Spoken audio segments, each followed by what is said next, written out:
우리 옆에 분하고 인사를 하는데 우리 또 영어로 할까요? How are you? I'm fine, thank you. 아시죠? 네. 마커스 너무 감사합니다. 한 번 더 할게요. God peace with you. 이렇게 옆에서 also with you 이렇게 인사하시면 돼요. 우리 지금 성경 봉독한 우리 저 친구는 마커스의 이름이, 그리고 와이프는 사랑이에요. 그 아이는 태호예요. 그래서 여러분들 밑에서 보시면 인사하시고, 애가 얼마나 아기 때 베이비 때 왔는데 좀 많이 커가지고 지금 막 걷고 막 그래요. 너무 감사하고. 자, 오늘 읽은 본문은 요한 일서입니다. 이거는 이제 편지, 일서라는 표현은 이제 편지라는 뜻이잖아요. 근데 편지라기보다는 이 설교문에 가깝습니다. 이 설교에 있는 대상은 앞에 있는 본문에 나와 있지 않고요. 뒤에 보면은 2장 1절에 이렇게 나와요. 나의 자녀라고 표현되어 있죠. 아까 읽었을 때 나의 자녀 여러분 이렇게 되어 있었잖아요. 근데 영어 성경에는 뭐라고 나와 있냐면 My little children 이렇게 써 있습니다.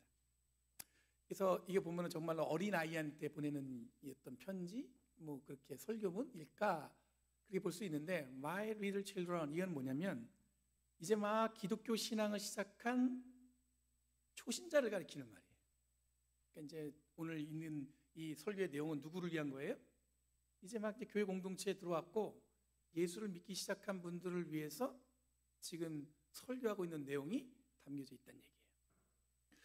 오늘 읽은 본문은 여러분들 어떻게 보면은 예수 그리스도의 가르침, 예수가 누구인지 기독교가 뭐인지를 초신자들한테 지금 가르치는 내용이라고 여러분들 확인하시면 될 것 같습니다. 먼저 당시 교회적인 상황을 나누면 요한이 경험한 그 당시에 이 초대교회, 교회는요, 그 교회 공동체 안에서 교회를 어렵게 하는 적대자들이 있었어요. 성경을 보면요, 교회는 늘 어려웠어요. 평화로운 적이 없어요. 교회는 늘 보면 적대자들이 넘쳐났고 교회는 늘 위기 속에 있었습니다. 하나님은 참 이상하세요. 하나님을 믿고 예수를 믿는 자들에게 늘 평안함과 기쁨과 감사와 감동이 넘치게 하느냐? 그렇지 않아요. 늘 보면 적대자들, 어려운 것들이 있었어요. 교회는 근데 늘 그것을 꿋꿋이 이겨내고 지금까지 온 거예요. 그 당시에 이 적대자는 누구였냐면 예수님의 육적인 부활을 부정하고 영적인 것에만 관심을 갖는 영지주의자였어요. 예수님에 대해서 예수님의 인성, 그러니까 인간적인 모습은 다 버리고 예수님의 신성만이 우리가 보존해야 된다고 주장했던 사람들이었어요. 당연히 예수님을 인간의 모습은 중요하지 않다고 여기하면서 영적인 존재로서 철저하게 예수를 신으로만 고백하기를 원하는 자들이 교회를 혼란스럽게 했습니다. 요즘 표현을 하면 어떤 이 신앙적인 용어나 이야기들을 어떤 객관적 또는 합리적으로 설명할 수 있는 내용으로 밝히라고 요구하는 어떤 이성주의자들이 가진 질문과도 같습니다. 그러니까 이게 우리가 성경을 읽다 보면 이해 안 되는 것도 있고 어려운 부분이 있잖아요. 그런 부분들을 어떻게 보면 좀 합리적으로 설명해 내세요 라고 요구하는 질문과도 같다는 얘기예요. 그래서 이들은 예수님의 육신에 관련된 내용들은 예수님이 하신 모든 일들을 설명하는데 걸림돌이 된다고 생각했습니다. 인간의 모습이 있으면 예수님의 기적은 이해할 수 없는 거지. 예수님께서 이렇게 베푸신 일들은 우리가 전혀 받을 수 없는 거지. 그러니까 어떻게 하는 거예요? 예수님의 인간적인 모습들은 다 지워버리자. 그게 바로 영지주의자들이 했던 일들이었습니다. 그게 교회를 어렵게 했다는 거예요. 이런 어려움이 있는 교회에, 그리고 특히 초신자로 이제 막 신앙생활을 시작한 자들에게 요한은 무엇을 이해하고 배우고 잘 알고 있어야 하는지를 오늘 본문에서 나누고 있는 겁니다. 그러니까 가장 기본적으로 이제 기독교 신앙을 시작한 사람들에게 정말 중요한 이야기를 요한이 가르치고 있다는 얘기예요. 1장 1절에 보면 요한은 자기가 지금 이야기하는 것이 들었고 보았고 만져보았다 이러면서 이야기를 시작하고 있어요. 이 세 가지 동사를 가지고 자기가 그런 증거를 가지고 지금 가르치면서 당신들에게 지금 이야기한다는 얘기예요. 사실 이 구절은 요한복음 20장에 보면은 부활하신 예수님이 이 부활을 믿지 못하는 도마에게 너는 보았기 때문에 믿느냐?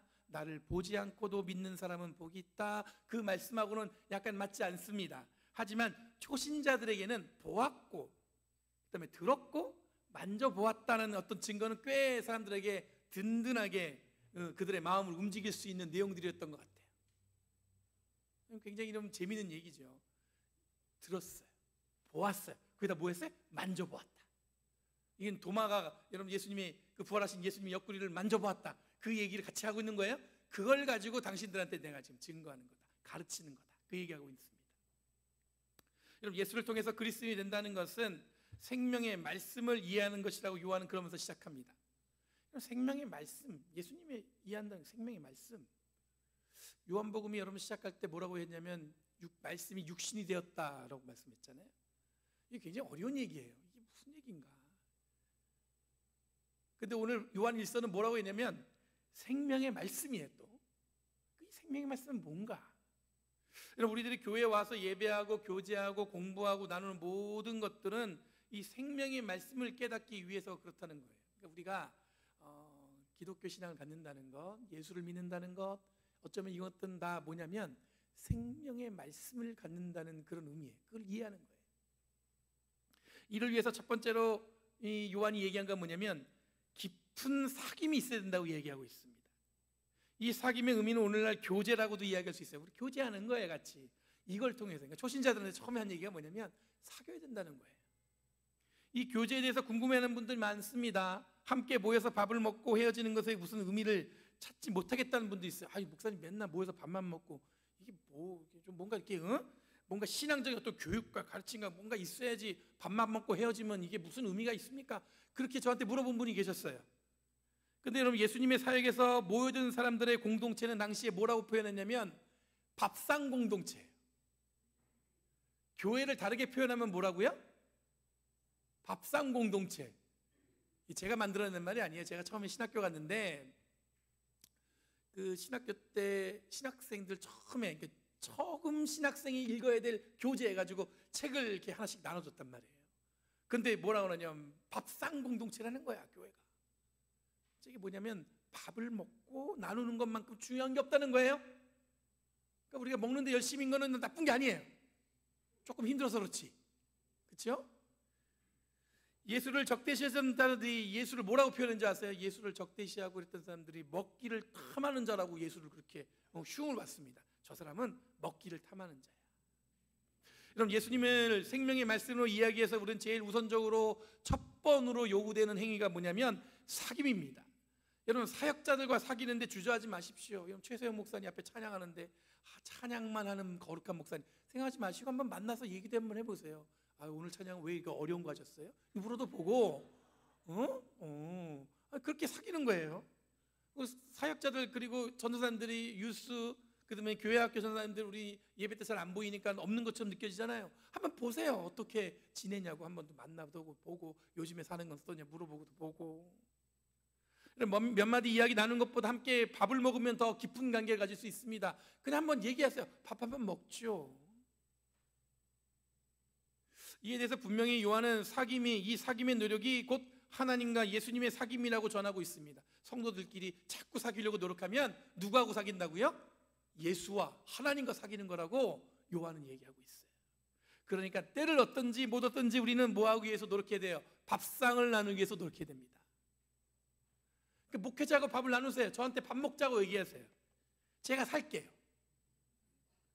제가 왜 이런 마음 가진지 아세요? 제가 어느 날 들었는데 제가 있는지 모르고 지나가는데 밥을 이렇게 먹었나 봐요. 그때 샀더니 목사한테 밥 얻어 먹긴 처음이라고 어떤 분이 그러시는 거야. 이제 그때부터 제가 맘 먹었어요. 저는 이제 만나면 내가 밥 산다. 그러니까 한번 그런지 아닌지 확인해 보려면 저한테 밥 먹자고 하세요. 제가 살 테니까요. 걱정하지 마세요. 괜찮죠, 여보? 밥을 살게요. 제가 살 테니까. 여러분 여기서 말하는 이 밥만 먹으면 될까? 그렇지는 않죠. 여기서 말하는 사귐은 헬라어로 코이노이아입니다. 이 말은 뭐냐면 밥을 먹으면서 우리 하는 사귐은 단순히 이 사람을 알아가는 것이 아니라 친해진 것을 말하는 게 아니에요. 서로가 서로를 위해서 기여한다는 의미가 있어요. 이 사귐은 또 어떤 의미가 있냐면 기여하는 거예요. 내가 저 사람을 위해서 뭔가 디스트리뷰션 하는 거예요. 뭔가 좀 주는 거예요. 이런 사귐의 방향은 내가 상대방을 위해서 뭔가 기여하는 것 또는 나누는 것을 사귐이라고 한다는 것입니다. 이 글을 읽는 대상자들, 설교를 듣는 이 대상자들은 즉 이제 막 예수를 믿고 기독교 공동체 안에 들어온 새신자들에게 요한이 부탁하는 것은 이 사귐에 대한 실천을 요청하는 거예요. 서로 사귀는데 서로 주는 거야. 그래서 받기만 하면 되겠어요, 안 되겠어요? 서로 주는 거예요, 서로. 사귐은 일방적이지 않고 상호적인 것이며 이는 서로가 서로를 위해서 기여하는 것을 말하는 겁니다. 그러니까 여러분들, 목사님 밥 먹어요. 그러면 이게 뭐 하는 거라고요? 서로 기여하는 거야. 약간 좀 주저하죠. 이런 4절에 보면 이 사귐의 결과는 서로의 기쁨이 차고 넘치게 하는 것이라고 이 본문은 이야기하고 있습니다. 두 번째로는 빛으로 오신 하나님에 대한 이야기입니다. 이 초신자들에게 요한은 하나님을 안다는 것은 곧 뭐냐면 나를 환하게 드러나 보이는 것이라고 가르치고 있습니다. 이를 통해서 생명의 말씀이신 예수 그리스도를 알 수 있다는 겁니다. 나를 환하게 드러나 보인다는 것은 내가 스스로 누구인지를 고백할 수 있게 된다는 거예요. 사도행전 4장에 보면은 수가성 여인이 등장해요. 우물가 여인이 나오죠. 우물가 여인, 여러분들 그 찬양도 있잖아요. 수가성 여인의 찬양도 있듯이 이 여인은 예수님과 이 대화 중에서 자신이 어떤 존재인지를 깨닫고는 마을로 뛰쳐들어갑니다. 예수님과 대화하는 중에 그래 맞아, 그 내용 중에 이제 내가 남편이 5이지 이런 마음으로 자기를 갖다가 환하게 들춰내 보이시죠. 여러분, 우리는 예수를 믿고 예수를 만났다는 의미는 뭐냐면 내가 어떤 사람인지를 환하게 드러내 보여줬다는 뜻이기도 합니다. 숨기지 않고 가리지 않고, 여러분 제가 자주 말씀드리죠. 체면 칠해하지 않고 세이빙 페이스. 우리는 서로 만나갖고 뭘 하게 바빠요? 세이빙 페이스, 체면 칠해하잖아요. 내가 어떻고 뭔가 이렇게 부끄러운 거는 드러내기 쉽지 않잖아요.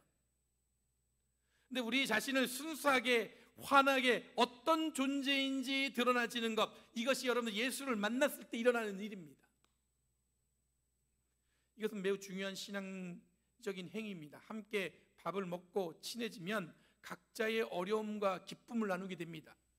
이런 나눔을 통해서 우리들은 내 흠을 누구에게 드러나 보이는 이 창피함이 앞서는 것이 아니라 내가 누구인가에 대한 고백으로 하나님과 더 가까워지는 거예요. 우리는 이런 얘기하면 누가 들으면 어떻게 보면 부끄럽기도 하고 뭔가 이렇게 그럴 수 있잖아요. 근데 우리는 더 이상 그렇지 않아요. 왜냐하면 나는 나를 하나님 앞에 환하게 드러낸 존재야.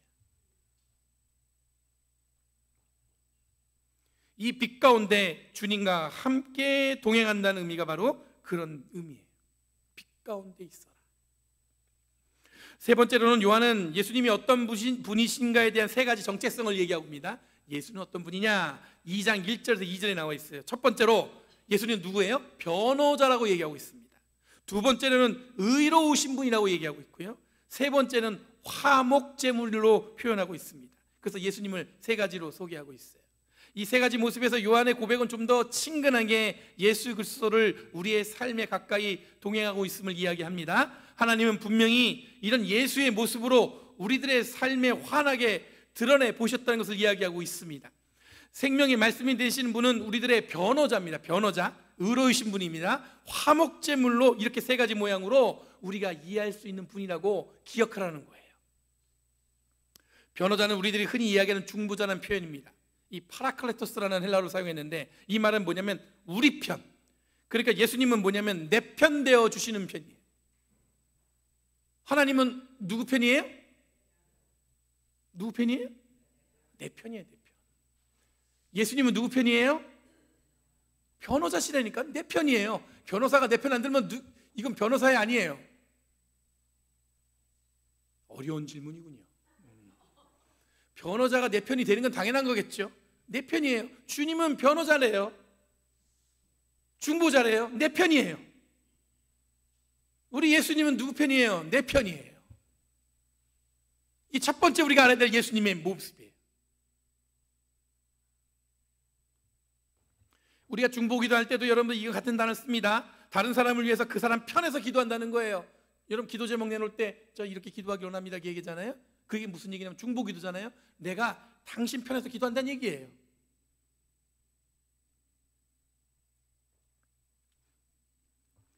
여러분 예수님의 첫 번째 정체성 그리고 생명의 말씀이 되는 첫 번째 이유는 우리 편 되시는 예수님을 찾을 수 있습니다. 두 번째 의로우신 분은 이 디카이오스라는 헬라어를 사용했어요. 이거는 공평하다는 의미로 이해할 수 있습니다. 의롭다, 정의롭다, 공의롭다. 이 말은 구약에서 예언서에서부터 하나님의 속성을 나타내는 고백으로 사용되는데 요한은 예수님을 의로운 분, 즉 공평하게 대하는 분으로 고백합니다.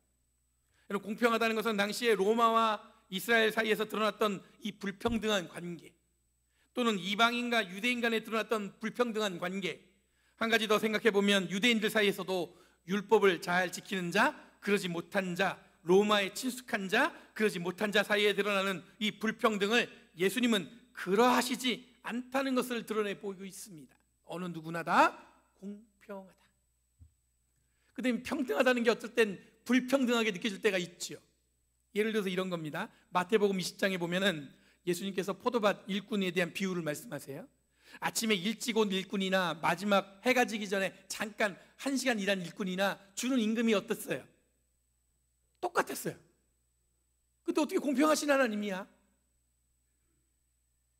내용 자체는 불공평하죠. 왜냐하면 오래 일한 사람이 더 많이 받아야 우리는 마음이 편안하죠. 그게 당연한 거잖아요. 근데 여러분들 10시간 일한 사람하고 1시간 일한 사람하고 똑같이 임금을 주면 어떻게 되는 거예요? 불공평한 거잖아요.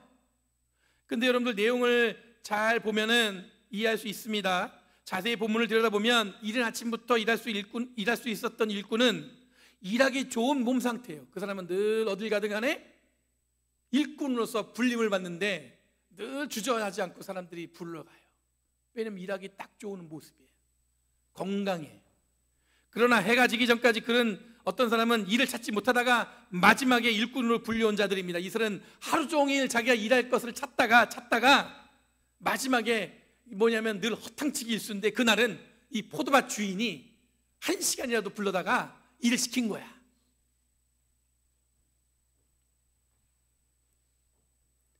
이런 드러나는 현상은 불공정하지만 자세히 들여다보면 예수님이 공의롭다는 말씀하시는 바로 이와 같습니다. 다르게 설명하면 어릴 적부터 예수를 믿고 신실하게 평생을 그리스도인으로 살았습니다. 당연히 구원받는 삶을 살았죠. 그런데 어떤 이들은 평생 하나님을 모르다가 죽기 전에 예수를 고백했어요. 나의 구주로. 이분도 구원받습니다. 이 얘기 들으니까 그럼 나는 좀 이따가 나중에 열심히 믿을까? 그런 얘기 드리는 거 아니에요. 하나님의 은혜는 그렇다는 거예요. 공평하시다. 내가 봉사를 너무 많이 해, 열심히 헌신해. 그럼 하나님의 은혜가 더 크게, 물론 하나님의 은혜는 크죠. 근데 구원의 기쁨은 여러분 같습니다. 또 이 얘기 들으면 그럼 봉사를 가볍게 하면서 가볍게 교회를 다니면 어떨까? 그런 이야기를 드리는 게 아니에요. 우리들이 고백하는 의롭다고는 예수님은 바로 이런 모습입니다. 마지막으로 화목제물이 되신다는 예수님의 정체성은 우리에게 굉장히 큰 의미가 있죠. 본문에 의하면 죄를 위한 화목제물이라고 기록되어 있어요. 이런 죄의 문제는 하나님과 우리의 관계를 어색하게 하는 존재입니다. 죄가 있다는 것은 우리는 하나님과의 관계를 어색하게 만들어요. 오늘 읽은 본문도 보면은 이 하나님 앞에 자꾸 어둠을 찾아간다는 뜻은 뭐냐면 하나님 앞에 내가 나를 드러내기가 부끄러워서 그렇거든요. 죄가 있기 때문에 그렇다 생각하는 거거든요. 여러분, 죄가 크다, 죄가 있다, 또는 죄성이라는 말은 내가 하나님과의 관계에서 정상적이지 않다는 것을 의미하는 것입니다. 그런데 이 죄를 용서하시고 우리들이 하나님과 화해되도록 화목제물로 예수께서 십자가에서 대신 제물이 되셨다는 것을 요한이 이야기하고 있는 것입니다. 그런데 여기서 한 가지 더, 이런 죄의 용서는 개인에 대한 죄, 내 죄만을 위한 것이 아니라 온 세상을 위한 것이라고 요한은 고백하고 있어요. 이런 이해를 가진다면 예수께서 십자가 사건으로 우리의 모든 죄를 대속하셨다는 뜻은 우주적 사건으로서 하나님의 구원의 행위를 이해한다는 거예요. 그러니까 여러분들 단순하게 나를 구원하기 위해서 여기가 아니에요. 그 정도가 아니에요. 이 세상을 구원하기 위해서 예수께서는 대속하셨다. 십자가에 달려 돌아가셨다. 가끔 기독교를 여러분 개인의 구원에만 머물러서 이해하는 분들이 있습니다. 내가 구원받는 것만 관심을 가져요. 그런데 예수님의 사랑도 개인에게만 머물러서 이해하는 분들이 있어요. 그런데 하나님에 대한 이 구원의 열심은 개인의 구원뿐만 아니라 온 세상, 즉 존재하는 모든 것들을 향해서 하나님과 화해하기 위해서 예수께서 어떻게 된 거예요? 제물이 되셨다. 이게 바로 여러분 화목제가 되셨다는 뜻이에요. 여러분, 이 세 가지 예수님의 정체성을 통해서 왜 예수께서 생명의 말씀인지를 가르치고 있습니다. 정리해보면 요한은 초신자들에게 예수님이 생명이 되시는 말씀으로 가르치고 있습니다. 듣고 보고 만졌던 증거를 가지고 예수님이 인간의 모습으로 하나님의 아들로 일하신 의미를 가르치고 있어요. 첫 번째는 사귐을 통해 예수 하나님과도 사귈 수 있다고 합니다. 우리들이 하는 교제, 단순히 대화만 나누는 것이 그냥 사귐이 아니에요. 그 이상의 사귐을 실천해야 된다는 거예요. 어떻게 사귀어요? 서로 기여하는 거예요. 저 사람을 위해서 내가 헌신하고, 저 사람 나를 위해서 헌신하고. 그게 바로 사귐이에요. 우리가 꿈꾸는 사귐. 함께 밥을 나누고, 밥을 나누면서 여러분들 서로가 서로를 기여하는 것을 꿈꾸고 실천하기를 바랍니다. 밥만 먹어도 의미가 있습니다. 밥 먹는 거 주저하지 마시고 함께 밥 먹는 것을 게을리하지 마시기 바랍니다. 밥은 하늘입니다. 하늘을 혼자 못 가지듯이 밥은 서로 나누어 먹습니다. 이건 김지아 시인이 부른 식구예요. 노래가 있어요. 밥은 하늘입니다. 하늘을 혼자 못 가지듯이 밥은 서로 나누어 먹습니다. 왜 이런 시를 졌냐면 교회가 밥상 공동체라는 것을 깨닫고 이분이 이 얘기를 쓴 거예요. 교회 공동체가 보여준 게 뭐냐면 애찬이라고 그런 얘기잖아요. 함께 먹고 마시는.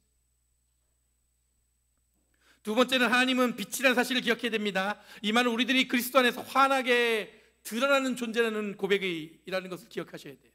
내가 어떤 존재인지를 가리지 않습니다. 빛 가운데 환하게 내가 누구인지를 드러내 보일 때 우리는 서로를 진실하게 대할 수 있게 되는 거예요.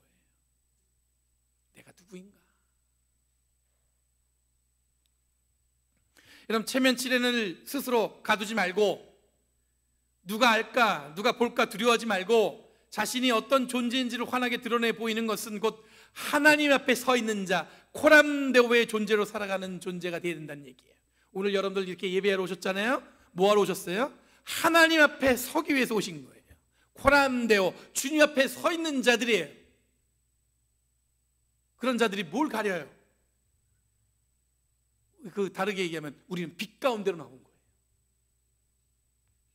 그래야 예수님의 생명의 말씀을 깨닫고 생명의 말씀 가운데 사는 존재로 살아간다는 겁니다. 그리고 예수는 변호자이고 의론자이며 우리의 죄와 모든 세상을 위해 화목제물로 드려진 분입니다. 변호자는 예수께서 내 편 되시는 분이라는 뜻입니다. 여러분 다른 거 생각하지 마세요. 누구를 더 편 들어주는 거 생각하지 마세요. 주님은 내 편 되신 분. 언제나 주님은 내 편 되세요. 그리고 주님은 의로운 분이에요. 의로운 자는 드러나는 것에 머물지 않고 숨겨져 있는 공의와 의로움을 발견하기 위해서 노력하는 겁니다.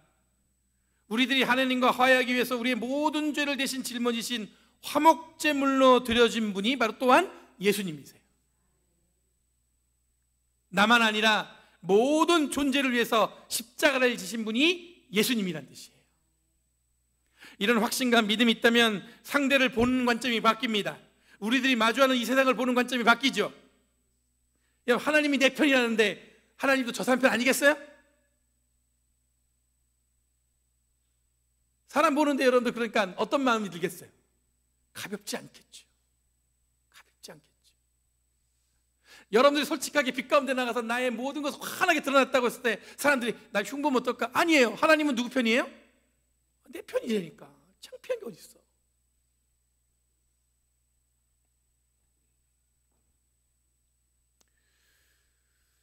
여러분, 우리는 생명을 품고 그리스도인으로 이 땅을 살아가는 존재입니다. 오늘 이 이야기가 누구를 위해서 지금 요한이 가르치는 얘기라고요? 누구요? My little children. 초신자들. 이제 막 기독교를 예수를 믿기 시작한 사람들을 위해서 쓰여진 말이에요. 그럼 여러분 우리가 그래도 10년, 20년 저는 모태신앙 그런 분들은 어떤 마음이겠어요? 제가 이 얘기를 준비하면서 어떤 생각이 들었냐면 이게 초신자를 위한 말씀이라면 그러면 우리 초신자가 아닌 중신자, 고신자 되신 분들은 어떤 말씀일까 봤더니 우리는 들었고 보았고 만져보았다. 그런 고백할 수 있으면 되는 것 같아요. 그래서 나는 이거를 증거할 수 있다. 이걸 잘 기억하시고 예수 그리스도 그리고 그리스도인이 어떤 존재인지를 분명히 기억하는 저와 여러분이 되기를 원합니다. 여러분, 누가 물어볼 거 아니에요. 예수님이 어떤 분이에요? 여러분 얘기할 수 있어야 돼요. 예수님은 내 편 되시는 분이야. 변호자야. 그리고 공의로우신 분이야. 어떻게 공의롭냐면 사람을 제가 갖고 너 10시간 일했구나, 10시간만큼 일한 만큼 주고, 누구는 아니에요. 그것까지 그 너머를 생각하시는 분이에요. 그 사람의 부족함까지 다 알고 나머지 다 채워주려고 노력하시는 분이에요. 그리고 마지막으로 여러분들 어떤 분이에요? 화목제물로 드려주신 분이에요. 우리의 죄를 위해서, 세상의 모든 죄를 위해서. 이거를 여러분 잘 새기기 위해서 뭐 해야 된다고요? 사귀어야 돼요. 사귀는 건 뭐라고요? 밥 먹어요. 저한테 밥 먹자고 얘기하세요. 제가 살게요. 사역자들을 만나면 여러분들 궁금하면 물어보세요. 사귀세요. 여러분들 한번 보세요. 한 번도 말 한마디 주의되면서 못 지내고 간 사람 있죠? 사귀어보세요. 그리고 또 뭐 하라고요? 빛 가운데로 나가라고요. 환하게 나를 들춰 보이는 거예요. 그런 용기가 생길 수 있습니다. 하나님은 왜? 내 편이시기 때문에, 공평하시기 때문에, 화목제물로 대신 우리의 죄를 위해서 십자가에 돌아가셨기 때문에. 기도하겠습니다. 거룩하신 주님, 감사합니다. 오늘은 주님께서 우리에게 정말 처음 예수를 믿는 자들에게 알려주는 그 내용을 가르쳐 주셨습니다. 주님, 이 말씀을 잘 기억하고 우리도 나아가서 우리가 들었고 보았고 만져보았다 하며 증거할 수 있는 믿음을 허락하여 주시옵소서. 감사드리며 예수님의 이름으로 기도합니다.